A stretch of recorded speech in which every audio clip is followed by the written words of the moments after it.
সংসারের জন্য তো সারা জীবন করে গেলাম, নিজের জন্য বা কি করলাম।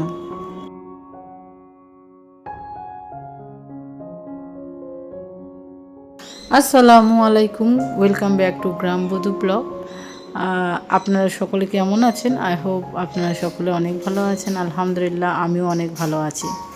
আজকের এই ভিডিওটার কারণে বলাটা ভুল। ভিডিওটার মধ্যে এমন একটা জিনিস আছে যে তার জন্য আমার ভিডিও থেকে আমার ছুটি নিতে হয়েছিল। তো যাই হোক, কী বা ব্যাপার, তোমরা ভিডিওটা দেখো। আশা করছি তোমরা ভিডিওটার মধ্যে তোমাদের উত্তর পেয়ে যাবে।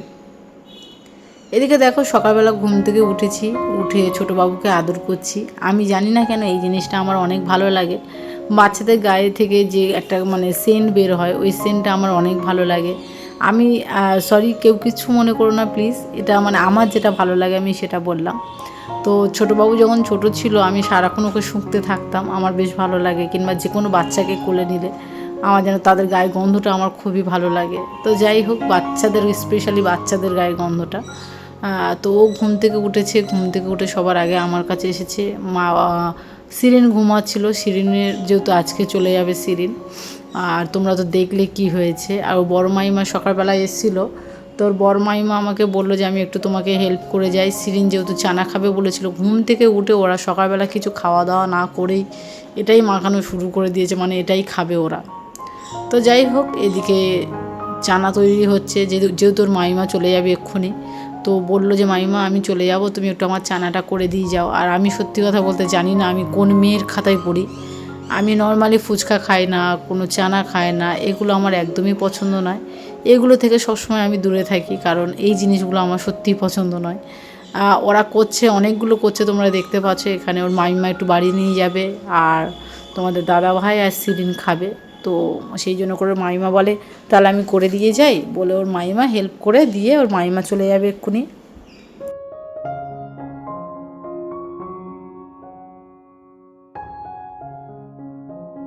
তাহলে গল্পটা শুরু করা যেতে পারে। এদিকে সকালবেলা উঠেছি বিছানাগুলো ঠিক করার জন্য। তো সকালবেলা বলতে রাত 12টা 15 নাগাদ আমি ঘুমিয়ে পড়েছিলাম। তোমাদের দাদাভাই সিরিন ওরা জেগেছিল, ছোটুও ঘুমিয়ে পড়েছিল। তোমাদের দাদাভাই সিরিন প্ল্যানিং করেছিল, সবসময় তো আমি ওদেরকে নিয়ে ব্যস্ত থাকি। তা আমাকে আনন্দ দেওয়ার জন্য, আমাকে খুশি দেওয়ার জন্য ওরা এই জিনিসটা করেছিল, যেটা তোমরা ফার্স্ট দেখেছিলে যে জন্মদিনটা ওরা কিভাবে করেছে। তো এটা কিন্তু শ্যুট করা ছিল অনেক দিন আগে। 5 এপ্রিলে আমার জন্মদিন ছিল, কিন্তু জন্মদিনের পরের দিন যেটা আমার সঙ্গে ঘটেছে খুবই খুবই খারাপ ব্যাপার। ভিডিওটার মধ্যে সব কিছু আছে, তোমাদেরকে বলছি কেউ স্কিপ না করে পুরো ভিডিওটা দেখো, অবশ্যই বুঝতে পারবে। তো এদিকে দেখো, বাসি বিছানাটা যেটা ছিল সেটা আমি ভালোভাবে পরিষ্কার পরিচ্ছন্ন করে নিচ্ছি। সকালবেলা উঠে একটু ভেবে নিলাম যে কোথায় কিভাবে শুরু করব, যেহেতু কালকে যখন ওই যে ঘরের মধ্যে ওগুলো ফাটানো হয়েছে, চারিদিকে সব ছড়িয়েছে। তো চারিদিকে ছড়িয়ে আছে, সেগুলো সব পরিষ্কার করতে হবে। আর মাঝখান থেকে বড় মেয়েটা আজকে চলে যাবে, জন্মদিনের দিন বড় বাচ্চাটা চলে যাবে। তো আমি জানি এখানে অনেকে হয়তো কমেন্ট করবেন যে জন্মদিন করতে নেই, এই করতে নেই, তাই করতে নেই, সবই জানি। কিন্তু কি বলুন তো, সেই রকমভাবে আমরা স্পেশালিভাবে কাউকে ডেকে খাওয়াইনি বা কিছু নয়। আমি সবার জন্য ভাবি, তাই তোমাদের দাদা ভাই সিরিন ওরা ভাবলো যে তোমার মায়ের জন্য তো একটু ভাবা যেতে পারে। তো ভাবা যেতে পারে, যেহেতু জন্মদিনটা করতে নেই, আমরা সেইভাবে করতেও চাইনি। কিন্তু বাচ্চারা তো, ওরা তো বাচ্চা। যেহেতু এটা তোমাদের সিরিনের পুরোপুরি ইচ্ছা ছিল যে মাম্মামের জন্মদিনটা এইভাবে হবে, ওকে বোঝানোর পরেও ও চেয়েছিল। তোর বাবা বলো বাইরে থাকে, যেহেতু ও যেটা চাইছে সেটাই হোক বলে সেই মতনে আমরা করেছিলাম। তো প্লিজ কেউ ব্যাড কমেন্ট করবেন না, এটা সকলের কাছে রিকোয়েস্ট করছি। বা একটা বাচ্চার আশা অনুযায়ী, স্বপ্ন অনুযায়ী আমাদের এটা করানো হয়েছিল। তো যাই হোক, এদিকে জিনিসপত্রগুলো সব গাছান করছি, যেহেতু চলে যাবে। কোনগুলো নিয়ে যাবে বা কী ব্যাপার সেগুলো সব কিছু গাছান করছি। ও জানি না কেন, ও যখনই আসে এক থাকে, আর চলে যাওয়ার সময় ঠিক আর একরকম হয়ে যায়। আর হঠাৎ করে তোমাদের দাদাভাই যখন আমাকে ডেকেছিল ঘুমের ঘরে 12টা 15 নাগাদ, যে ওঠো তোমার জন্য কিছু সারপ্রাইজ আছে, একটু সাজো। আমি ঘুমের ঘরে উঠে আমি কেমন করে সাজবো? আমি তো ঘুমের ঘরে উঠে সাজতেই চাইছিলাম না। সিন বললো মাম্মাম আমি তো চলে যাবো আজকের এই বিকেলবেলা, তুমি একটু সেজে নাও প্লিজ। তো ভাবলাম বাচ্চাটা যেহেতু বলছে তাহলে কি মানে কোনটা পরলে ভালো হবে তোর বল। তো শিরিন আমাকে বললো মাম্মাম তুমি হলুদ শাড়িটা পরো, যেটা তোমাকে সবসময়ের জন্য সুন্দর লাগে। তাই হলো, বাবুর মানে আমার বড় বাবুর পছন্দ অনুযায়ী আমি হলুদ শাড়িটাই পরলাম। ওরা যে অতগুলো করেছে আমি সেটাই জানতাম না। আমাকে বললো তুমি একটু সাজো, কিছু ফটোশ্যুট করবো, হ্যাঁ, আর তোমার হাতে শুধু একটা গোলাপ ফুল দেবো। তাহলে সেই মতনই আমি উঠলাম, আমি রেডি হলাম। ছোটোবাবু ঘুমাচ্ছিল, ছোটোবাবুকে তুললাম, তুলে সবাই মিলে একসঙ্গে হলাম। তারপরে বুঝতে পারলাম যে না, ওটা শুধু গোলাপ ফুলটা দেওয়ার জন্য নয়, জন্মদিনটাই মানে কেক নিয়ে এসছে, তারপরে সব কিছু নিয়ে আসা হয়েছে, শুধু স্নোটা পাইনি তাই। তো যাই হোক, আলহামদুলিল্লাহ যে কেউ অন্তত আমার জন্য ভেবেছে। অল্প হলেও আমার কাছে কোনো অসুবিধা নেই, আমি সবসময় চেয়েছি অল্পতে আমি খুশি থাকতে। আমার সব কিছু যে চাহিদা তা নয়, আমি অল্প কিছুতে আমি খুশি থাকতে অনেক পছন্দ করি। আর এদিকে দেখো মানে জিনিসপত্রগুলো গুছাচ্ছি। শিরিন একটু আর কি শিরিন আমাকে অনেক হেল্প করে। বাচ্চা অনুযায়ী ওটা হচ্ছে আমার সত্যি অন্যরকম একটা বাচ্চা। ও সব কিছু বোঝে আমার, আমি ওকে যেটাই বলি যে বাবু এটা কেমন হবে বল, ও সব কিছু বোঝে। আর হ্যাঁ, এটা ঠিক কথা যে ও যখন বাড়িতে আসে তখন বাড়ি থেকে যখন চলে যায় ওর মুডটা অনেক অফ থাকে। সেটা কেন বা কী ব্যাপার, আমি মা হয়ে যদি না বুঝি, বাইরের লোক কি আর বুঝবে, এটাই তো স্বাভাবিক। তো ও বাড়িতে আসলে বনুকে ছেড়ে, আমাকে ছেড়ে, ওর পাপাকে ছেড়ে একদমই যেতে চায় না। জোর করে পাঠিয়ে দিতে হয় ওকে। তো যাই হোক, জোর করে পাঠিয়ে দিলেও ওখানে ভালো থাকে। মাঝে মাঝে একটু আধটু মন খারাপ করলে আমাদেরকে ফোন লাগায় যে মাম্মা কী করছো বা কী ব্যাপার, এগুলো জিজ্ঞাসা করে। তো সপ্তাহে একদিন হয়তো ফোন করে, কিংবা সপ্তাহে দুদিন হয়তো ফোন করে, কিংবা আমি প্রতি সপ্তাহে ওর কাছে যাই, গিয়ে দেখা করে আসি। তো এদিকে দেখো, ওর আবার চয়েস, মানে ও আমাকে বলে দেবে যে মাম্মাম এটা নিয়ে যেও না, ওটা নিয়ে যেও না। ওর কোন কাপড়টা ওর ভালো হবে সেই কাপড়টা সবসময় নিয়ে যাওয়ার চেষ্টা করি আমি ওখানে। তো ওর পছন্দ অনুযায়ী ওগুলোই নিয়ে যাচ্ছিলাম, বুঝতে পারছিলাম না। তো দেখলাম যে গামছাগুলো প্রায় ছিঁড়ে গেছে, তো লাল গামছাটা একটু ভালো ছিল, তো আমি লাল গামছাটাই দিলাম যে বাবু লাল গামছাটা নিয়ে যাও। আর ছোট ছোট করে ভাঁজ করছি, যেহেতু সব জিনিস নিয়ে আসেনি। ও এসেছিল বৃহস্পতিবার দিনকে, শরীর খারাপ ছিল বলে, তাই শরীর খারাপ ছিল বলে ওকে নিয়ে আসা হয়েছিল। আর রুমটার অবস্থা তোমরা দেখো চারিদিকে, মানে রুমের অবস্থা যা তা ব্যাপার, মানে সব দিকে নোংরা। আর এই যে তোমরা যে মানে যে হলুদ শাড়িটার কথা তোমাদেরকে বলেছিলাম, আমি আগে শাড়ি পরতাম না, কিন্তু আমার একটা বান্ধবী ছিল, তার নাম টিনা। তো সে আমাকে অনেকগুলো শাড়ি দিয়েছিল, সেখান থেকে ইচ্ছা হয়েছিল শাড়ি পরার। শাড়িটা খুব একটা মানে পছন্দ ছিল না। তোমাদের দাদাভাইও কিছু বছর সামনে গত বছর দুটো শাড়ি কিনে দিয়েছিল, আর টিনা আমাকে 3টে মতন শাড়ি দিয়েছিল। তো ও আমাকে মানে সবসময় ভালোবেসে সব কিছু দিতেই থাকে, আর আমি তো ওকে কিছু দিইও না। তবুও মানে কি বলুন তো, মানে আমাদের বন্ধুত্বটা এইরকমই অনেকটা। ও আমাকে অনেকটাই ভালোবাসে, আমিও ওকে ভালোবাসি না তা নয়, ওকে অনেকটা ভালোবাসি। তো জীবনে আমার অনেক বান্ধবী আছে যারা আমাকে অনেক ভালোবাসে, আমিও তাদেরকে অনেক ভালোবাসি। তবে এই বান্ধবীটা আর আরেকটা বান্ধবী আছে, তারা আমাকে সবসময় দেয়, হ্যাঁ, তারা সবসময় বলে যে একবার এসে ঘুরে যায়, কিন্তু সময় হয় না, অনেকটা ব্যস্ত থাকি তো সেই সব কারণে। তো হলুদ যেটা দেখতে পাচ্ছ হলুদ চুড়িদারটা সিরিন পরে যাবে, তো সেই জন্য করে ওটা আর ব্যাগের মধ্যে রাখিনি, যেহেতু বিছানার চাদরের মধ্যে আর কি চারিদিকে দেখো ভর্তি, মানে এত অবস্থা খারাপ বিছানাটা ধারণার বাইরে, আরও তো চারিদিকে ভর্তি হয়ে গেছে। আমি যখন এগুলো গুছাচ্ছি আমি মনে করছি যে কেন করতে গেল এরা, মানে এরকমই যে ওরা আমাকে হয়তো আনন্দ দেওয়ার জন্যই করেছে, কিন্তু আমি খেটে পাগল হয়ে যাচ্ছি, মানে আমি এতটাই খাটছি, সংসারটা পুরো নোংরা হয়ে গেছে গুছিয়ে তুলতে গিয়ে। তো সেসব কারণে আর কি আমার ভালো লাগছিল না, হ্যাঁ, রেগেও যাচ্ছিলাম মাঝে মাঝে যে কেন কিসের জন্য করতে গেলে। তো সিরিন বলছে মাম্মা আমি সব কিছুতে এত রেগে যেও না, হ্যাঁ, যাতে তুমি একটু খুশি হও সেই জন্য। তা আমি সিরিনকে বললাম যে সিরিন দেখ, আমি তো খুশি হয়েছি বটে, কিন্তু এই যে কাজগুলো এলোমেলো হয়েছে এগুলো কি হবে বলতো। লাস্টে সিরিন আমাকে বলছে একটা কাজ করো মাম্মা, তুমি একটু রেস্ট নাও, আমি করে দিচ্ছি। আমি বলি না বাবা থাক, যথেষ্ট, এটাই বলেছিস তাই অনেক আমার কাছে। তো যাই হোক, এদিকে সব ভদ্রগুলো একটু গুছিয়ে নিয়ে চলে এসেছি রান্নাঘরে। আমি পায়েসটা করতে চাইনি, কিন্তু তোমাদের দাদাভাই বললো পায়েসটা করো মাস্ট, যেহেতু পায়েসটা আমি খেতে ভালোবাসি অনেক। আর তো তোমাদের দাদাভাই বললো পায়েসটা করো। আর এইদিকে দেখো অনেকগুলো পায়েস করছি, যেহেতু আমি যেখানে থাকি সেখানে কাকিমাদের একটু দেবো, নিচে মানে আমি যেমন ভাড়া থাকি তো নিচে দুজন আছে, ওনারাও ভাড়া থাকে, আমার আব্বা মাকে দেবো।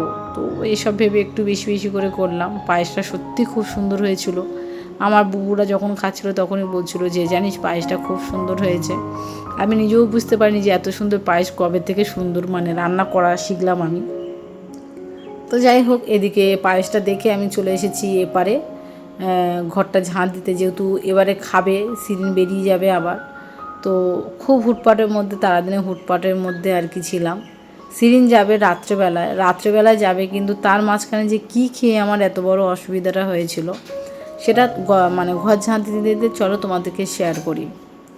সেদিনকে রাত্রেবেলা হঠাৎ করে তোমাদের দাদাভাই, যেহেতু আমি পিৎজা খেতে অনেক ভালোবাসি আর বারাসাতে কোথাও পিৎজাটা পাওয়া যায় না, ইদানিং একটা দোকান হয়েছে বারাসাতে বুকে, তো সেখানে দেখবে আমার একটা ভিডিওর মধ্যে আমি বলেছিলাম যে ওখানে নতুন নতুন জিনিসপত্র পিৎজা বার্গার এগুলো পাওয়া যায়, দাম অনেক কম। তো গতবারে যখন আমি রোজার সময় খেয়েছিলাম, সারাদিন পরে যেহেতু রোজা করেছিলাম, সারাদিন পরে খেয়েছি, ওটা এত সুন্দর ছিল। মানে একটা জিনিস গরম থাকলে ভিতরটা তো মানে যেটা টাটকা জিনিস থাকবে তার মধ্যে গরম ভাবটা অনেকক্ষণ ধরে থাকবে। তোমাদের দাদাভাই গিয়ে নিয়ে এসেছে যখন ওটা পুরো নরম হয়ে গেছে, আমার মনে হচ্ছিল ওটা বাসি জিনিস, কারণ দেখো নর্মালি শক্ত হয়ে গেছে আর মানে খাবারটা খুব একটা ইয়ামি ছিল না। তো যাই হোক, এদিকে এই ঘরটা গুছানো কমপ্লিট। আর দেখো ঘরটা কত সুন্দর লাগছে। এদিকে সোফার জায়গাটাও গোছানো কমপ্লিট হয়ে গেছে। আমি যতটা পারি ততটা তোমাদেরকে দেখানোর চেষ্টা করি। দেখো এই যে ফুলটার কথা আমি তোমাদেরকে বলছিলাম, আমি শুধুই জানি তোমাদের দাদাভাই শুধু ফুলটুকুই দেবে আর কিছু নয়, কিন্তু ফুলের বদলে সে আমাকে অনেক সারপ্রাইজ দিয়েছে, সে আর সিরিন। থ্যাংক ইউ তোমাদের সকলকে, অনেক অনেক ধন্যবাদ। তো এদিকে দেখো, এদিকে চলে এসেছি খাওয়া দাওয়া। নিজের জন্মদিনে নিজেকে রান্না করতে হবে, এটাই হচ্ছে আমাদের মানে আমাদের মেয়েদের সব থেকে একটা খারাপ ব্যাপার। অনেক স্বামীরা আছে তার স্ত্রীদের জন্য রান্না করে। তো তোমাদের দাদাভাই রান্না করবে বলেছিল, কিন্তু সিরিন বলে না মাম্মাম রান্না করবে। আর এদিকে দেখো ওই রান্নার ব্যবস্থা ছিল, তারপরে ছোটুকে চুলটা কেটে নিয়ে এসেছিলাম। চুলটা তো মানে কী অবস্থা যে হয়ে গিয়েছিলো আর তোমাদেরকে কি বলবো। আর এই চুল কেটে নিয়ে এসে ছাদের উপরে একটু দাঁড়িয়েছিলাম, চুলটা তোমাদেরকে দেখাচ্ছিলাম ওকে। আর ছাদটা দেখো, ছাদের উপর থেকে মানে এত সুন্দর লাগছে প্রাকৃতিক পরিবেশটা, তোমাদেরকে একটু তুলে ধরলাম আর কি। আমার তো বেশ ভালো লাগছিল, তাই তোমাদেরকে একটু শেয়ার করলাম। আর এদিকে দেখো আমি কিন্তু প্রকৃতিটা দেখিয়ে এপারে চলে এসেছি। সিরিনা ছোটোবাবু এটা ভিজিয়ে রেখে দিয়েছিল ম্যাজিক বল, আর ম্যাজিক বলটা দেখো ফুলে কত বড় বড় হয়েছে। তার মাঝখানে এত কিছুর পরেও ছোটোবাবুকে পড়াতে হয় প্রতিদিন, যেহেতু সামনে পরীক্ষা আছে, তো সেই জন্য করে ওকে পড়ানোর জন্য আর কি প্রস্তুতি নিচ্ছি। তো ওকে একটু শান্ত করে নিয়ে আমি ওকে নিয়েই বসে পড়েছি, একটু পড়াচ্ছি। আমি যেদিকে যেটা বলছি সেটা ওর পছন্দ নয়, ও ওর মতন করেই পড়বে। তো সেই জন্য করে চেষ্টা করছিলাম একটু ওর মনের মতন করে পড়ানোর জন্য। তো ও লিখছে, সবই লিখছে, কিন্তু মাঝখানে কিছু কিছু লেখা একটু বেঁকিয়ে দিচ্ছে, একটু ওলটপালট করছে। বাচ্চা তো, বাচ্চাদের পিছনে যত সময় দেবে তারা আরও বেশি তাড়াতাড়ি ফুটে উঠবে। তো যাই হোক, আমি একটু হাত ধরে ধরে ওকে লিখে দেওয়ার চেষ্টা করছি, পারছে কিন্তু একটু দুষ্টুমি। পড়া দেখলে ওর প্রচুর পরিমাণে ভয়, মানে মা পড়াতে গেলে নাকি ভুল পড়ায়। হ্যাঁ, ও একা পড়লেই নাকি ঠিক পড়ে। তো যাই হোক, এটা বাচ্চাদের কোনো একটা নিয়ম হবে হয়তো। হ্যাঁ, সব বাচ্চারা করে কি না জানি না, তবে আমার সিরিন কখনো করেনি। সিরিন আমার কাছেই পড়তো। আমি সিরিনকে মাস্টার দিয়েছিলাম বটে, তবুও আমি আমার মনের মতন করে ওকে পড়াতাম। আর সবসময়ের জন্য বলতো যে মাম্মাম তুমি আমার কাছে বেস্ট মাস্টার। হ্যাঁ, আর আমি ছোটুকে পড়াতে গেলে ছোটু আমাকে বলে মাম্মাম তুমি ভুল পড়াচ্ছ। আমি ঠিক পড়ি, মানে ওই ঠিক পড়ে, আমি ওকে ভুল পড়াই। তো যাই হোক, এখন বাচ্চা, আমার ওই কথাগুলো হয়তো মানে সেইভাবেও বলে না, সেই জন্য আমার খারাপ লাগে না। হ্যাঁ, তোর আমার এইগুলো বেশ ভালো লাগে। তো যাই হোক, এদিকে চলে এসেছি, দেখো আমি ওকে পড়াচ্ছি, মনের মতন করে সুন্দরভাবে পড়ানোর চেষ্টা করছি। আর পড়াচ্ছি, একটু ওলট পালট করছে, হাত পাগুলো লম্বা করছে, মানে নিজের মতন নিজে। তো যাই হোক, জিনিসটা খাওয়ার পরে, দোকান থেকে নিয়ে এসে খাওয়ার পরে, ওই যে রাত্রেবেলার থেকে যে পায়খানা বমি শুরু হয়েছে আমার ধারণার বাইরে, মানে প্রচুর পরিমাণে পায়খানা বমি। সে অবস্থা, খারাপ অবস্থায়, শুধু ওই যে মানে বার্গারটা যেটা খেয়েছিলাম তারই গন্ধ বেরোচ্ছে। আর জিনিসটা প্রথমে ছিল 99 টাকা দাম, তারপরে বললো কি 37 টাকা, 137 টাকা দাম। মানে দাম বেড়ে গেছে, যখন তার দোকানে সেল হওয়া শুরু হয়ে গেছে তো তার জিনিসের দাম বেড়ে গেছে। তো যাই হোক, এদিকে ছোটোবাবু লিখছে, দেখো অ আ ক খগুলো লিখছে। তো ও লিখছে, আমি সেটাও তোমাদেরকে শেয়ার করলাম। দেখো অ আ লিখেছে, হর্ষইটা লিখেছে, দেখো কেমন। তো যাই হোক, আমি ধরে ধরে আর কি শিখিয়ে দেওয়ার চেষ্টা করছি। তো এইদিকে তোমাদেরকে দেখাই, এদিকে দেখো আমি যে জিনিসটার কথা, এতক্ষণ যে জিনিসটার কথা বলছিলাম, সেই জিনিসটা হচ্ছে এটাই। মানে গতবারে খেয়েছিলাম, আমি যে এটা ফার্স্ট ট্রাই করলাম তা নয়, আমার লাইফে আমি অনেকবার বার্গার খেয়েছি, কিন্তু এটা ফার্স্ট আমার লাইফে নয়, আমি অনেকবারই খেয়েছি। ফার্স্টটাও ভালো ছিল, যে খারাপ ছিল তা নয়, কিন্তু এটা বারাসাতে এটা ফার্স্ট, আর বারাসাতে এটা সেকেন্ড, আর আমার মনে হচ্ছে বারাসাতে এটা লাস্টই হবে আমার লাইফে। তো যাই হোক, আমি জিনিসটা এতটা খারাপ পেয়েছি, এতটাই খারাপ পেয়েছি ধারণার বাইরে। আমি কোনোদিনও আশা করিনি যে বার্গারটা এরকমই খারাপ আসবে, তার জন্য আমার পেটের প্রবলেম আসবে। আর যেহেতু আমি এটা যে ফার্স্ট খেয়েছি, যে বলে কুকুরের পেটে যে ঘি হজম হয় তা নয়, আমি ফার্স্ট খাইনি, আমি লাইভে অনেকবার খেয়েছি বার্গার। বারাসাতে এটা সেকেন্ড টাইম ছিল আমার। আমি অনেকবার আমি যেহেতু হোস্টেলে থাকতাম, আন্টিরা নিয়ে যেত বাইরে, তখন আমি আন্টিদের সঙ্গে এগুলো খেতাম, বেশ ভালো লাগতো। সেই জন্য করে এখানে পাওয়া যেত না বলে খেতাম না। তো এখন যখন ইদানিং পাওয়া গেছে, আর এই কেকগুলো তোমরা জানো, কেকগুলো 15 টাকা করে যেখানে এই কেকগুলোর দাম, সেখানে নিয়েছে 30 টাকা করে। তোমাদের দাদাভাই তো কিছু বলেনি, নিয়ে চলে এসছে। এই দেখো, এটা একটা মানে যখন আমি ফার্স্ট নিয়েছিলাম, এগুলো সব জায়গায় এইরকমই একটা কি সুন্দর টান টান ভাব থাকবে। দেখো সামান্য একটু টান, দেখো এই সামান্য একটু টান, বাদবাকি কোথাও টানই নেই। আর খাবারটা পরিমাণে এত ঠান্ডা হয়ে গেছে, এত ঠান্ডা হয়ে গেছে ধারণার বাইরে। তো আজকে এই পর্যন্ত থাকলো, সবাই সুস্থ থাকবেন, ভালো থাকবেন, খুদা হাফিজ।